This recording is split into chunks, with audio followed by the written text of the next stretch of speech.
이제 요셉 설교를 시리즈로 이제 8번에서 아마 10번까지 갈 것 같습니다. 3월 초까지 갈 것 같은데요. 혹시 이제 저희 교회 안 다니신 분들이라도 가끔 나오신 분들이라도 놓치지 말고 두 가지. 하나는 퀴즈 9개가 나가는데요. 퀴즈 문제 매주 나눠 드릴 거거든요. 해서 이름 써서 저에게 주시면 다 모아서 채점을 다 해드리고 돌려드리고 마지막에 여러분이 상상하지 못했던, 정말로 지난번에 제가 한번 뻥을 쳤는데 운영위원회 부탁을 드려서라도 좋은 상품을 드리려고 그렇게 생각하고요. 설교를 다 끝까지 들으시면 좋을 것 같아요. 다른 분들의 책이나 설교나 많이 들으시면 좋을 것 같아요.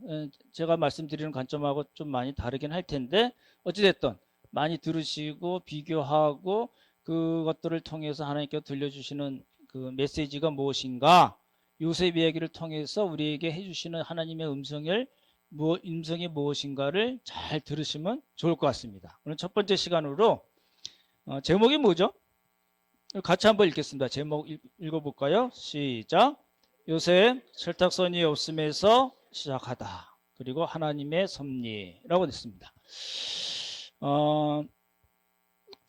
이게 구약에는 많은 성경 인물들이 나오잖아요. 근데 그 인물들을 보는 두 가지 방법이 있습니다. 여러분들 그 성경을 혼자 읽으실 때도 이 방법을 쓰시면 좋은데요.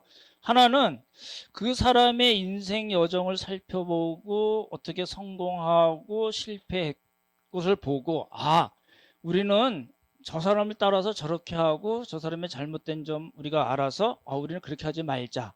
그러니까 모범을 위한 해석이라고 그럽니다. 그러니까 어떤 모범을 보고 그 사람의 보고 우리에게 적용시키는 그런 해석 방법이 하나가 있고, 그러면 하나는 그렇게 안 보고요. 그 사람을 통해서 하나님의 구원 역사가 어떻게 이루어졌는가. 다시요.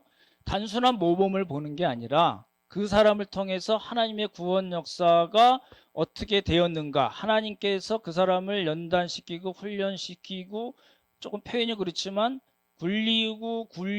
굴리시고 깎으셔서 하나님께서 그 사람을 어떻게 들어서 사용하셨는가를 보는 겁니다. 구속사적인 해석 방법이라고 합니다. 두 가지가 뭐라고요? 첫 번째는 모범, 두 번째는 구원 역사. 이 두 가지를 잘 기억하시면서 어떤 인물이든지 간에, 특별히 이제 구약은 더 많을 텐데 그 사람을 해석할 때 이 두 가지 기둥을 갖고 계시면 좋겠다는 겁니다. 그러면 어떤 방법이 더 좋은 방법일까요? 모범을 위한 해석일까요? 아니면 구속사적인 해석, 성경 해석일까요? 예? 예, 둘 다입니다. 아시다시피 항상 대답은 그렇습니다. 둘 다인데, 근데 이제 조금 조심해야 될 건 뭐냐면, 어떤 인물에서 우리는 저렇게 합시다 라고 이야기하는 거는 조금 조심해야 된다는 겁니다. 왜 그러냐면 구약에 많은 인물들이 나오잖아요. 뭐 자세히 말씀드리긴 그런데 노아도 그랬고 아브라함도 그랬고 다윗도 그랬고 솔로몬도 그랬고, 어느 한 사람이 다 완벽한 사람이 없다는 겁니다. 그렇잖아요. 아브라함은 어떻게 했어요? 예, 자기 아내를 누이라고 그래가지고 이거 완전 파렴치한이라고 제가 말씀드린 적이 있잖아요. 저기 우리 편하게 말씀드리면 자기 아내를 팔아가지고 자기 목숨을 챙겨 먹으려고 그래? 이런 나쁜 놈이 있어?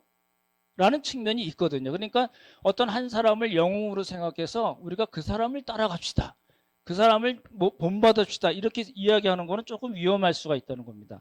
좋은 점이 있지만 그 좋은 점이 어떻게 이루어졌는가를 살펴봐야 되고, 무턱대고 그 사람 너무너무 훌륭한 사람이야, 그런 사람이 성경에는 없다는 겁니다. 다윗도 역시 마찬가지죠. 다윗이 대표적으로 지은 죄가 뭐예요? 간음과 살인이에요. 그렇게 치사한 놈이 없는 거예요.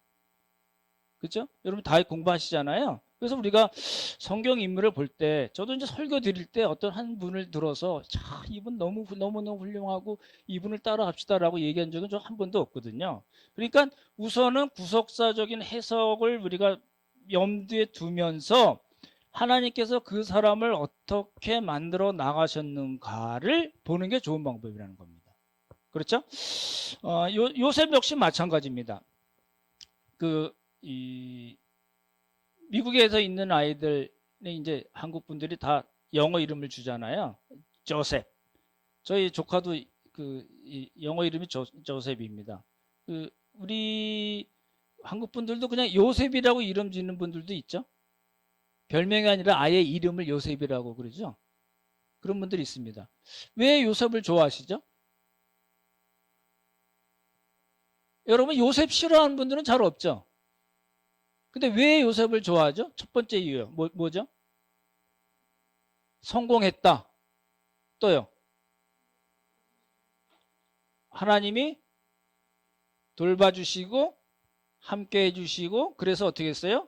형통하게 되고 애굽의 총리가 됐잖아요. 그러니까 그런 좋은 모습들을 보고서 이제 요셉을 그렇게 요셉이라고 이름도 짓고 야, 요셉 너무너무 훌륭해. 요셉이 잘못한 게 뭐가 있을까요?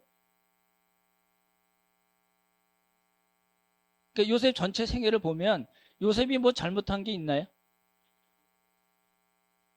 특별하게 잘 안 보이잖아요. 근데 저는 그렇게 표현합니다. 싸가지가 없어요. 정말입니다. 싸가지가 없을 뿐만 아니라 악해요. 정말입니다. 이제 설명을 드릴 거예요. 이제 요셉은 우리가 그렇게 생각하는 거예요. 꿈을 꿨어요.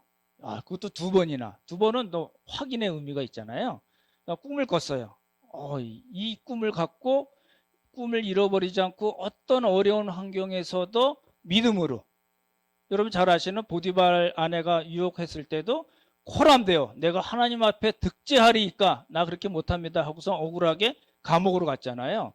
그리고 나중에 총리가 된 이후에도 자기를 은 20세겔입니다. 은 20개라고 나오는데 20세겔인데 20세겔의 노예로 팔아먹은 형들을 용서했어요. 그리고 화해했어요. 그렇죠? 그뿐만 아니라 그 형들의 자손들까지 내가 다 챙기겠습니다 라고 얘기했어요. 그러니까 얼마나 훌륭한 사람이에요. 이런 분 보신 적이 있나요? 잘 없습니다. 그래서 마지막에는 그 창세기 50장에 그런 얘기가 나오는데 만민의 생명을 구한 사람으로 요셉이 나와요. 그렇기 때문에 요셉이 너무너무 좋고 그래서 우리 요셉을 본받읍시다.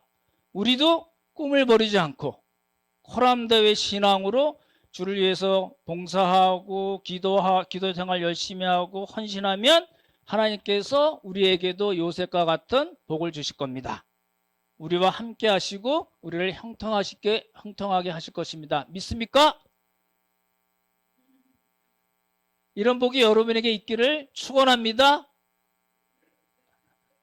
라는 겁니다. 이제 그렇게 되면 이제 요셉을 정확하게 못 본 겁니다. 정확하게 못 본 거예요. 그렇게 해석하면 조금 전에 말씀드렸잖아요. 한 인물을 해석할 때 모범과 구원 역사라고 그랬는데 구속사적인 해석은 전혀 없는 거예요. 그렇죠? 그래서 우리 자식이 잘 되고 우리 가정이 복받기 위해서 요셉과 같이 이렇게 합시다로만 남는 그런 인물로 우리가 만들어버리게 된다는 겁니다. 그렇지 않습니다. 그래서 성경을 볼 때 이 동화책 보듯이 권성징악, 해피엔딩 뭐 이런 식으로 해석을 하면 안 되고요. 요셉은 두 가지로 해석하셔야 됩니다. 먼저 결론을 말씀드리면 하나님께서 원하시는 실력과 수준을 갖춘 사람으로 하나님께서 요셉을 굴리고 깎고 연단하셨다가 하나고요. 또 한 가지는 그것을 통해서 하나님의 구원 역사를 이루어내셨다라는 겁니다. 그 두 가지예요. 딱. 요셉의 다른 이야기가 없습니다. 요셉이 상당히 많은 분량을 차지하지만 요셉의 이야기에 있어서 핵심은 뭐냐면 꿈을 갖고 믿음을 버리지 않고 코람데오 신앙으로 용서와 화해의 사람이 됐습니다가 아니라 그게 아니라는 겁니다. 그게 아니라 하나님께서 요셉을 하나님이 원하시는 실력과 수준을 갖춘 사람으로 만들어 나가시기 위해서 요셉의 모든 생애에 일어난 일들을 하나님께서 주관하셨다. 그리고 또 한 가지는 그것을 통해서 요셉이 어느 실력과 수준이 되었을 때 하나님의 구원 역사에 하나님께서 요셉을 들어 사용하셨다라는 겁니다. 그러니까 이 두 가지를 놓치시면 안 돼요. 저는 저에게 이제 어떤 분이 카톡을 보내셨어요. 형통한 복이 있기를 바랍니다. 그래서 형통 이건 만만치 않은 건데 이렇게 썼는데 그랬습니다. 요셉의 이야기의 핵심을 먼저 말씀을 드렸고 이제 쭉 풀어갈 겁니다. 요셉이 어떤 사람이었죠? 저 이제 그 37장 퀴즈 문제 나눠드렸잖아요. 거기 자세히 나와 있으니까 보시면 좋을 것 같고 어찌됐든 간에 아버지가 그 부인이 몇 명이죠? 아내가? 둘이죠 원래는. 레아와 라헬이고 그 다음에 그 실바와 빌하는 라헬과 레아의 여종을 취해서 자식을 낳은 겁니다. 그렇죠? 몇 명 낳죠? 아들, 딸을? 아들, 딸 하면, 디나도 들어가야죠. 디나 섭섭해합니다. 그죠? 그, 외동딸인데, 그죠? 그, 세겜 사건 아시잖아요. 요셉이 몇 번째 아들이죠? 11번입니다. 그죠? 요셉 11번으로 기억하시면 좋을 것 같고, 친동생 있죠? 배가 같은 친동생이 누구죠? 베냐민. 베냐민이 12번째입니다. 그렇죠? 베냐민 이야기가 여러 번 나오잖아요. 근데 야곱은 아마 요셉은 제가 요셉과 야곱 막 헷갈릴 때 좀 잘 알아들으십시오. 요셉은 야곱이 한 90살이 넘어서 난 자식입니다. 그리고 야곱이 베냐민을 할 때는 103살이었습니다. 그러니까 야곱하고 베냐민하고 몇 살 차일까요? 거의 10살 정도, 9살, 10살 정도 차이 나는 겁니다. 그쵸? 그 말씀을 왜 드리냐면 나중에 요셉이 형들에게 베냐민을 데리고 오라고 해서 베냐민을 보고서 얘가 개야? 야가 가야? 그런 거 있잖아요. 물어보는 장면이 납니다. 그 이유가 왜 그러냐면 17살 때 팔려갔는데 17살이면은 베냐민은 한 7살 정도뿐이 안 돼서 7, 8살뿐이 안 됐잖아요. 그리고 나서 몇 년 지나서 본 거예요? 퀴즈. 몇 년 지나서 본 걸까요? 형들을 몇 년 지나서 요셉이 또다시 애굽에서 봤을까요?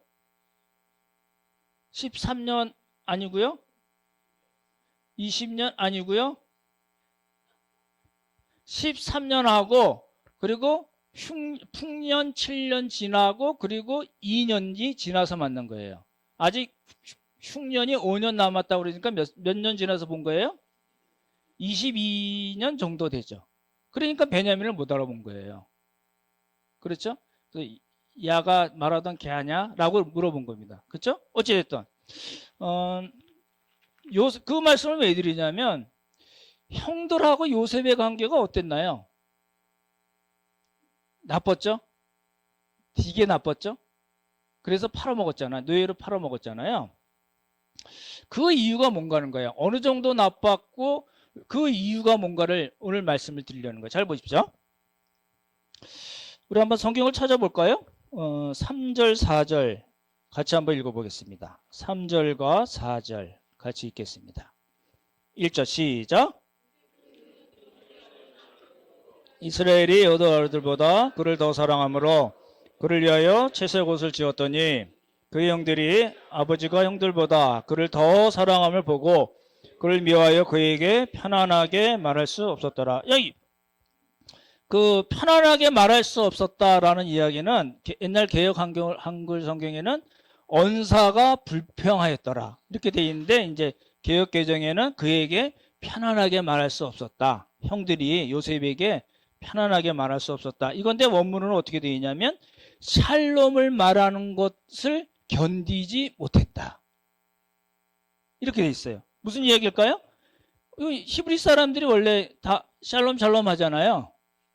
그렇죠? 인사예요. 그냥 일반 인사예요. 굿모닝 이런 인사예요. 그리고 저도 카톡에 항상 샬롬 쓰잖아요. 그러니까 히브리 사람들은 샬롬을 말하니까 누구나 다부터 인사를 하는 건데 인사조차 안 했다는 거예요. 그죠? 그러니까 형들이 요셉을 어떻게 돼 있어요? 인사조차 안 할 정도로 우리 식으로 얘기하면 무시했다. 앞에 뭐 하나 붙죠? 예, 그랬다는 거예요. 예, 맞추셨습니다. 개무시입니다. 그럼 왜 일상적인 인사조차 못할 정도로 형들과 유독 형들과 요셉과의 관계가 그렇게 악화가 됐는가를 봐야 됩니다. 잘 보십시오. 그 원인은 몇 가지로 나눌 수 있는데, 첫 번째는 가정 구조가 아주 안 좋았습니다. 복잡했어요. 왜 그래요? 난 엄마들이 달라요. 그렇죠? 그래서 그런 일이 있었고, 또 한 가지는 아버지 때문에 그래요. 아버지 야곱 때문에 그렇습니다. 그리고 미성숙한 형들 때문에도 그랬고, 요셉에게도 문제가 있었습니다. 그렇죠? 이제 그걸 이제 살펴봐야 되는데, 이제 그런 가정을 뭐라고 얘기하냐면 이제 broken family입니다. 이게 완전히 깨진 가정입니다. 그렇죠? 상처 투성이인 가정이 돼버린 거예요. 그렇죠? 왜냐하면 이제 야곱이 이 네 여인을 사이를 왔다 갔다 하면서 애 놓고 그러면서 레아와 라헬이 치열하게 경쟁하고 싸우는 그런 일이 있었잖아요. 그렇죠? 왜 그러냐면 야곱은 누구를 사랑해요? 라헬만 사랑해요. 이 이상한 사람이에요. 어쩌지 돼서 결혼해서 레아가 자기도 모르게 레아랑 첫날 밤을 지냈고 또 라헬을 얻었으면 그래도 레아에게도 조금 이렇게 해야 되지 않나요? 근데 그야말로 레아를 무시한 거예요. 그리고 어떻게 했어요? 라헬만 너무너무 끔찍하게 사랑했어요. 그렇죠? 그래서 문제가 됐어요. 보십시오. 여러분, 이 가정에 어떤 풀리지 않은 문제가 있는 거예요. 갈등이 있고 상처가 있고 깨졌어요. 그게 누구 때문에 그렇다고요? 아버지 때문에 그런 거예요. 1차적인 책임은요, 보십시오. 모든 가정에 나누리 아무런 문제도 없어 라고 얘기할 수도 있지만 어찌됐든 간에 숨겨져 있거나 드러난 모든 가정에서의 문제는 누구에게 1차적으로 책임이 있나요? 예? 누구에게 책임이 있을까요? 모르세요? 우리 가정에 문제가 없어서 모르세요? 여러분 얘기를 여쭤보는 겁니다. 누구에게 문제가 있어요? 예? 황장로님이 정확히 말씀하셨습니다. 아버지 때문에 그렇습니다.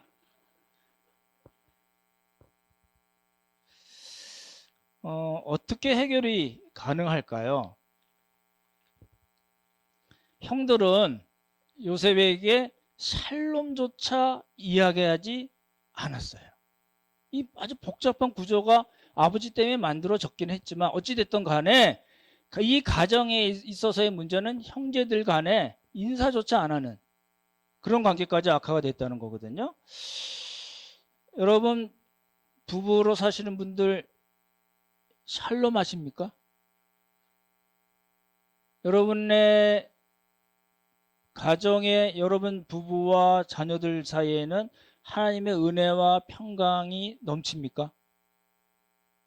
자녀들과 자녀들 사이는 아무 문제 없이 샬롬, 화목, 사랑, 평강 이런 쪽으로 가고 있나요?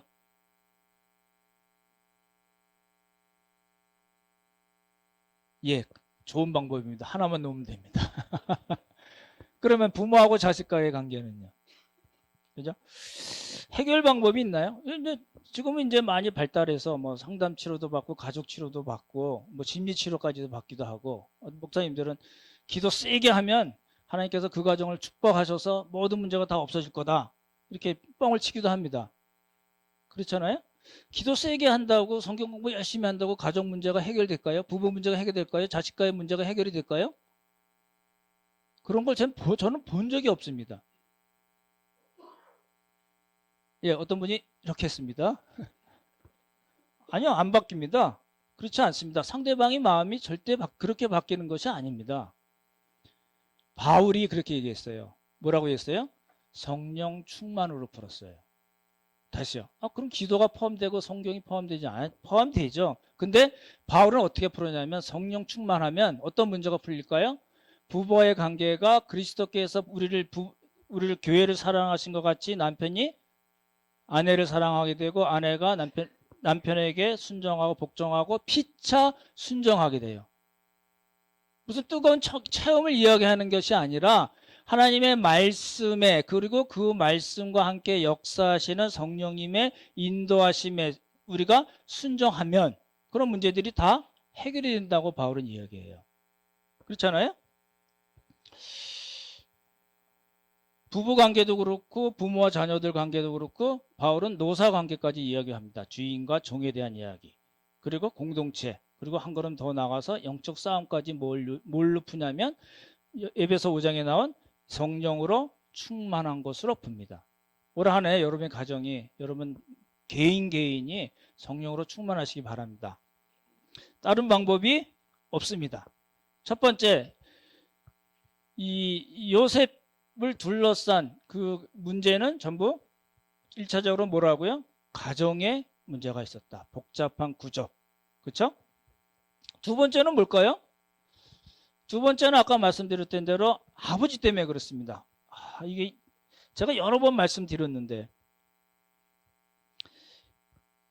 이 남편들이 부인에게 성질내지 맙시다.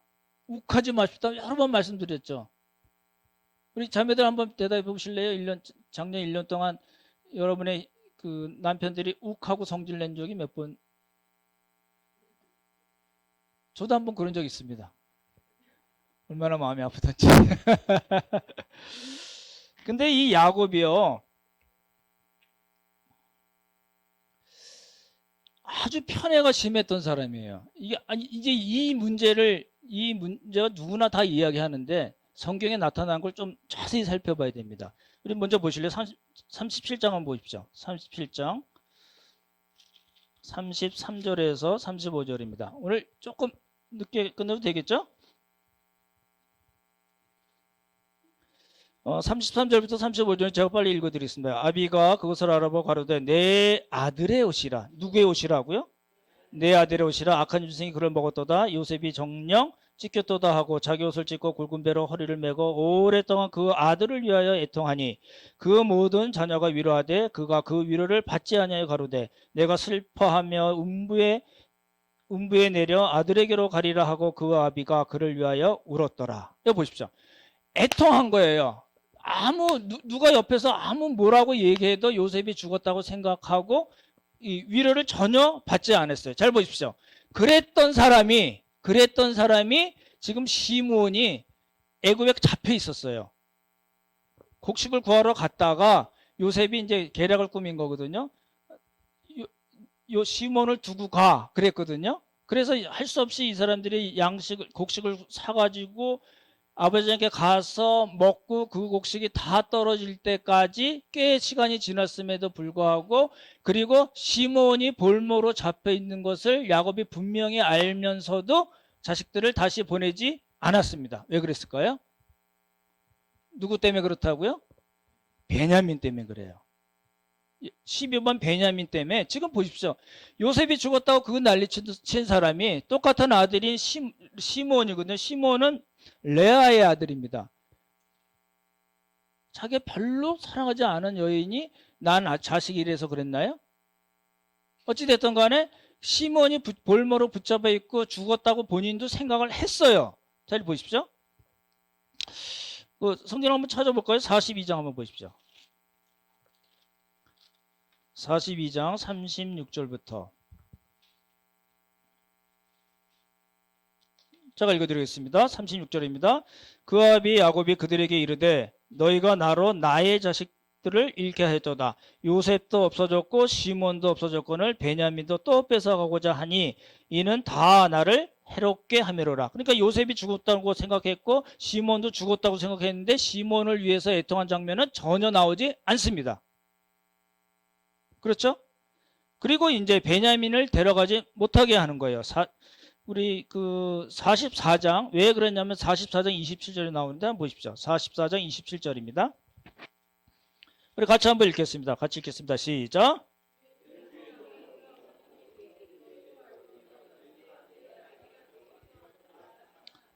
보십시오. 자식들에게 이제 보십시오. 지금 이제 요셉과 베냐민은 이제 애굽에 있고 그럼 몇 명이죠? 10명과 1명이죠. 그죠? 11명의 자녀에게 지금 뭐라고 얘기하냐면 야곱이 뭐라고 얘기하냐면 내 아내가 내게 두 아들을 낳았다. 감이 오시나요? 무슨 소리예요? 니들은 그냥 그런 뉘앙스를 갖고 얘기하는 거예요. 지금 야곱에게 있어서 아들은 누구예요? 요셉과 베냐민이 없다는 거예요. 왜? 라헬을 너무너무 사랑해서. 병적인 사랑입니다. 건강하지 못한 사랑입니다. 그것 때문에 편애가 나와서 가정이 깨지고 자식들 간의 분란이 끊이지 않았습니다. 그렇잖아요? 혹시 여러분 중에 아들을 좋아하시는, 나는 이 아들뿐이 없어, 다른 소용없어, 이런 분들 혹시 계신가요? 예, 회개하십시오. 그건 이제 아주 성경적이지 않은 내용이잖아요. 그러니까 이제 그런 문제가 지금 야곱에게 있었고, 그리고 아주 그 야곱의 편애를 대표적으로 나타내는 게 뭐죠? 예, 채색옷이죠. 채색옷을 좀 살펴봐야 됩니다. 예, 당신은 지금 우리나라는 별로 그렇지 않죠. 근데 그 전에는 우리는 아주 굉장히 아주 가부장적인 사회였습니다. 우리나라도.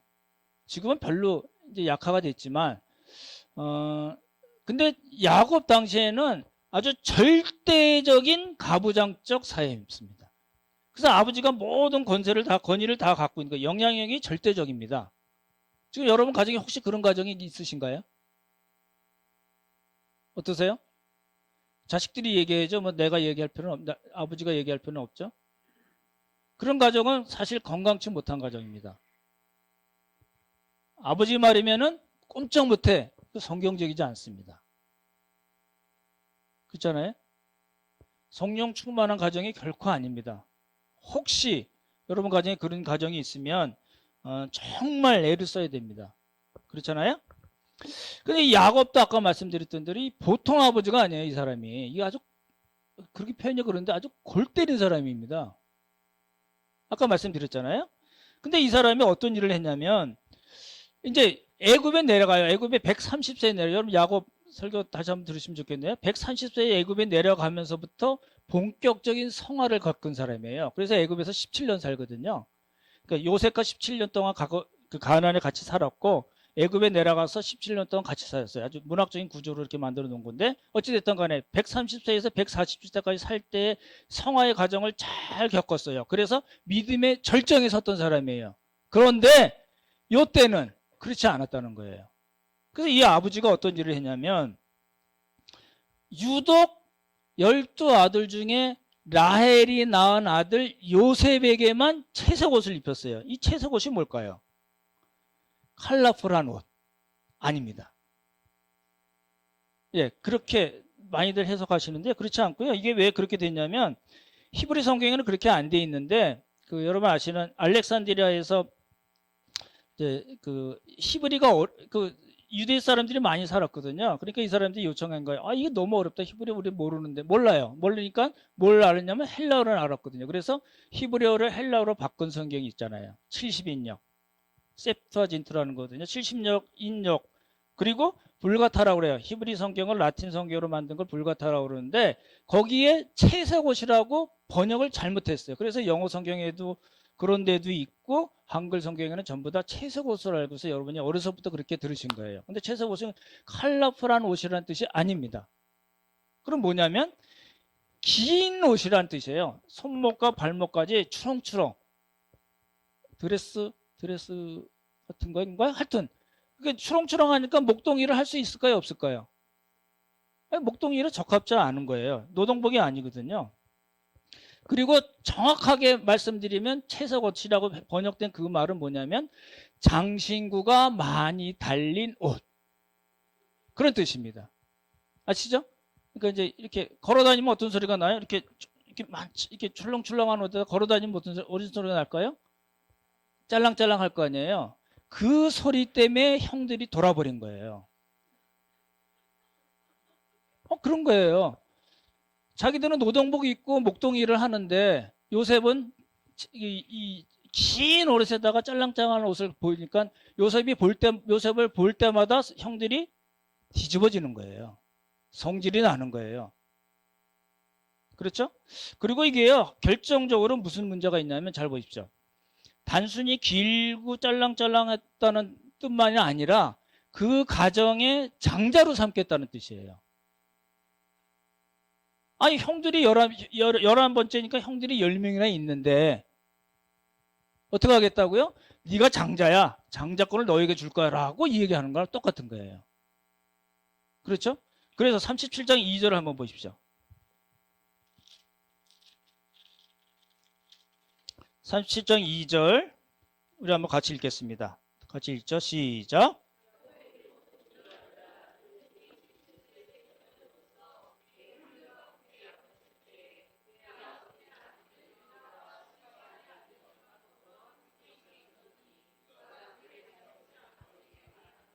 예, 그 요셉이 17살 때 뭘 했다고요? 그 형제와 함께 양을 쳤다. 보십시오. 지금 말씀드렸잖아요. 채색 옷이 어떤 옷인가 말씀드렸잖아요. 그래서 이제 우리 달리 해석을 해야 돼요. 야곱이 형들과 함께 양을 쳤을까요?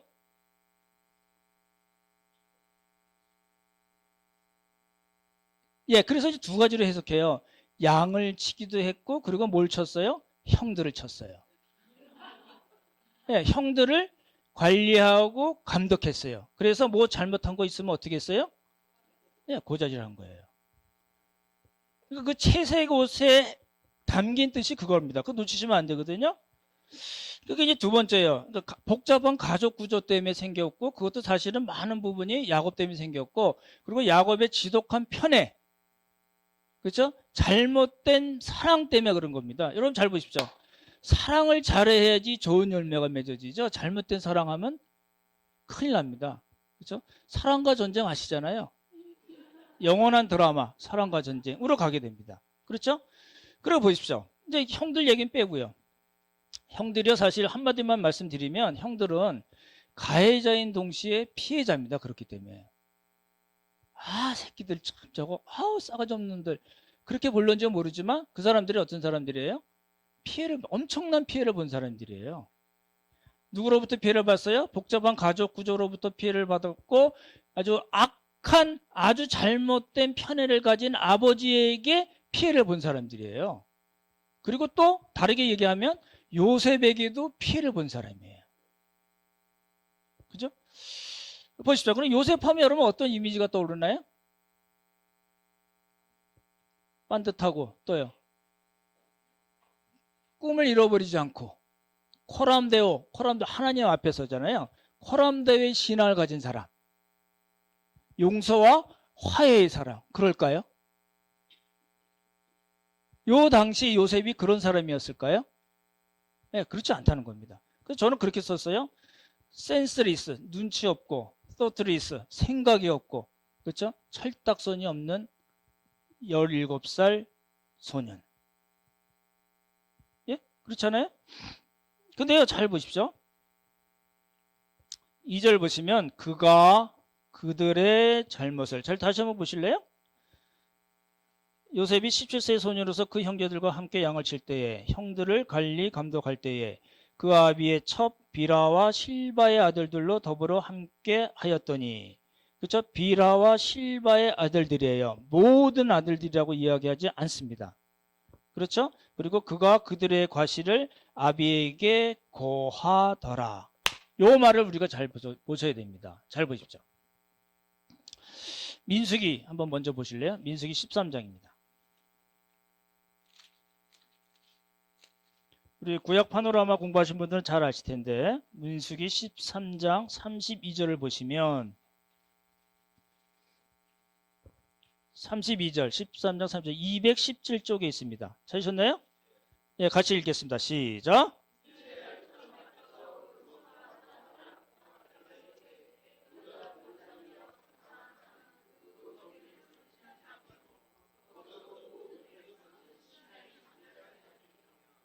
예, 보십시오.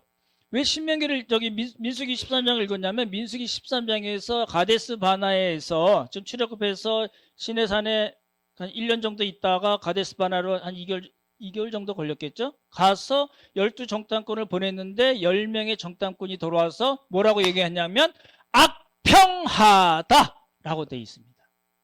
뭐라고요? 악평하다. 왜요? 너무너무 좋아 보이는 10명 여호수아와 갈렙은 너무너무 좋고 그들은 우리의 밥입니다. 그랬는데 이 10명의 사람들은 뭐라고 그랬어요? 우리는 저들에 비하면 메뚜기 같아요. 우리가 저들의 밥이 될 거예요 라고 그 땅에 대해서 뭐라고 얘기했어요? 악평했습니다. 잘 보십시오. 이 악평했다는 단어가 어디에 나오냐면 이 야곱 이야기에 나오는 겁니다. 잘 보십시오. 그가 그들의 잘못을 아버지에게 말하더라. 요게 악한 비방이란 뜻입니다. 히브리 언어로 악한 비방이라는 단어가 여기에 쓰였어요. 잘 보십시오. 그러니까 보십시오. 단순히 요셉이 형들이 잘못한 거를 꼬질렀다. 그런 말 쓰죠? 꼬지르거나 고자질했다. 자식이 좀 싸가지가 없네. 이런 차원의 이야기가 아니라는 겁니다. 제가 오늘 아침에 오면서 집사람에게 물어봤어요. 잘못한 사람이 더 잘못한 건가? 고자질한 사람이 더 잘못한 건가? 누가 잘못한 거죠? 예? 둘 다긴 하지만 더 잘못한 사람 누구죠? 예, 잘못한 사람이 더 잘못한 거라고 저희 집사님이 그러셨습니다. 그렇죠? 근데 여기는 그런 차원의 이야기가 아니에요. 단순한 고자질이 아니라 어떤 의도를, 악한 의도를 가지고 의도적으로 그 사람에 대해서 악평한 겁니다. 그것도 고르고 골라서 선별해서 질이 나쁜 것만 아버지에게 다다다닥 이야기했다라는 뜻입니다. 그러니까 이 요셉이 좋은 사람일까요? 요 당시에. 지금 우리는 요 애굽의 총리가 된 요셉을 지금 17살 요 소년에다 끌어다 쓰는 거예요. 그렇지 않습니다. 그렇게 하면 성경을 잘못 보시는 거고, 요 17살 때 꿈을 이야기하고 두 번이나 이야기하고 형들의 잘못을 아버지 야곱에게 이야기한 요 때의 요셉은 어떤 사람이었을까요? 예, 단순히 미성숙하다기보다는 자식이 아주 되게 나쁜 놈입니다. 어떤 목적을 가지고 의도적으로 나쁜 것을 고르고 골라서 아버지에게 고해버린 어떤 목적이 있던 사람입니다. 무슨 목적을 가졌는지는 안 나옵니다. 아마도 제 추측에는 내가 그럼 장자 계속 해야지. 왜냐하면 장자는 그 당시에는 아주 큰 거거든요. 재산을 2배로 받고 가족을 다 자기가 관리할 수 있는, 감독할 수 있는, 다스릴 수 있는 그런 위치에 있는 거거든요. 그러니까 구약에서 장자권은 굉장히 중요하거든요. 근데 이 장자권이 누구에게 갔어요? 요셉에게 가긴 갔지만 물질적인 걸로만, 눈에 보이는 것만 갔어요. 므낫세와 에브라임에게만 갔고, 영적인 장자권은 넷째인 유다에게 갔어요. 그래서 예수님이 그 유다를 통해서 메시아로 오시는 거거든요. 그죠? 지금 요셉은 잘못 생각했던 거고 아주 나쁜 짓을 했던 사람입니다. 단순한 고자질이 아닙니다. 그러니까 잘못한 사람보다 의도를 가지고 악평하고 자기 어떤 특별한 목적을 위해서 이야기한 사람이 더 나쁘지 않을까요? 그렇게 봐야 됩니다. 그렇죠?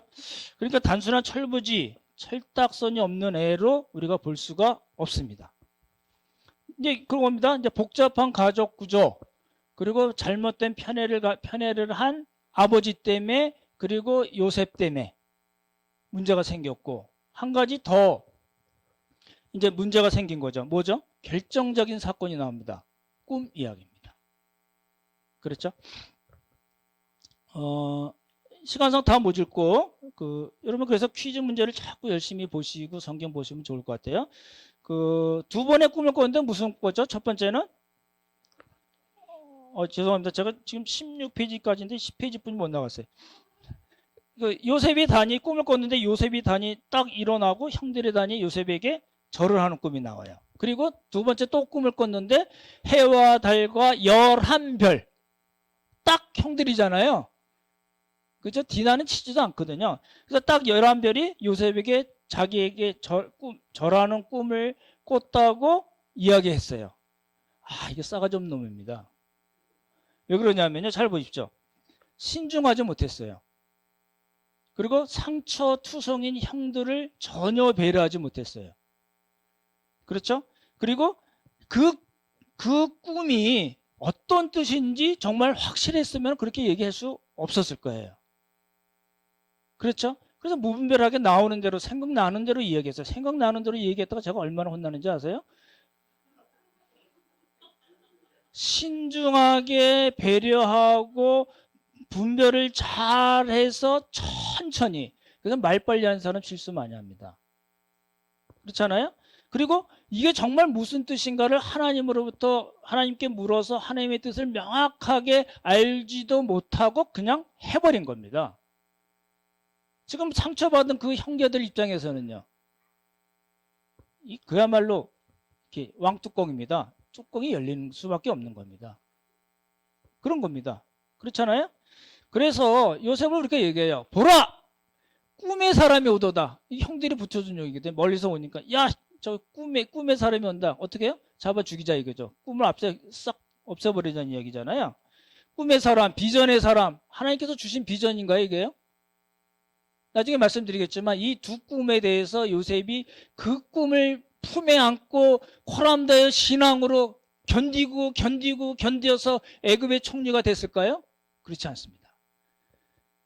나중에 형들이 와서 절할 때 요셉이 자기가 꾼 꿈에 대해서 생각은 했다고 이야기 나와요. 생각이 난 거지 그 꿈이 이루어졌다고 생각한 것이 전혀 아닙니다. 나중에 들으시면 아실 것 같고요.